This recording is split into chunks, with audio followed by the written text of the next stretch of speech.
సింధూర అయితే చంటి వాళ్ళ అమ్మకి భోజనం తీసుకుని వస్తుంది. అది చూసి చంటి వాళ్ళ అమ్మ అయితే ఏంటమ్మా మీరు మాకు భోజనం తీసుకురావడం ఏంటమ్మా అని చెప్పి అంటూ ఉంటుంది. అది విని సింధూర ఇలా అంటూ ఉంటుంది, ముందు ముందు నేనే కదా మీకు భోజనం పెట్టవలసింది, మిమ్మల్ని దగ్గరుండి జాగ్రత్తగా చూసుకోవాల్సింది, ఎందుకు పర్వాలేదు తినండి అని చెప్పి అంటూ ఉంటుంది. అది విని చంటి అయితే ఇలా అంటూ ఉంటాడు, ఏంటి సింధూర ఎలా మాట్లాడుతుంది అని చెప్పి అనుకుంటూ ఉంటాడు. ఇంతలో అక్కడే చంచలమ్మ అయితే అదంతా చూసి సింధూర అని పిలవబోతూ ఉంటుంది. ఇక సింధూర ఏం చేస్తుందో అని చెప్పి చంచలమ్మ పిలవకుండా అక్కడే అలా చూస్తూ ఉంటుంది.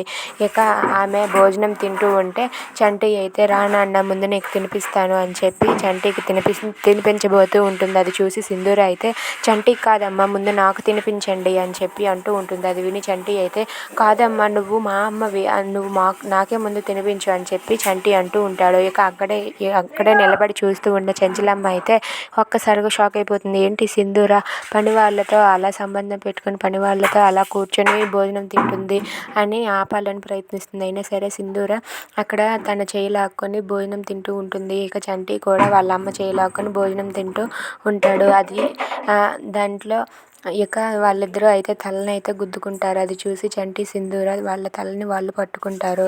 ఇక చంచలమ్మ అయితే ఇప్పుడే వెళ్ళి ఆ చంటిని ఇంట్లో నుండి బయటకు గెంటేస్తా అని చెప్పి చంచలమ్మ కోపంతో అక్కడికి వెళ్తూ ఉంటుంది. ఇంతలో చంటి సింధూర వాళ్ళిద్దరూ కూడా ఒకరి తలను ఒకరు గుద్దుకొని అలా వాళ్ళిద్దరూ ఎవరి తల మీద వాళ్ళు చేయి పెట్టుకొని ఉంటారు.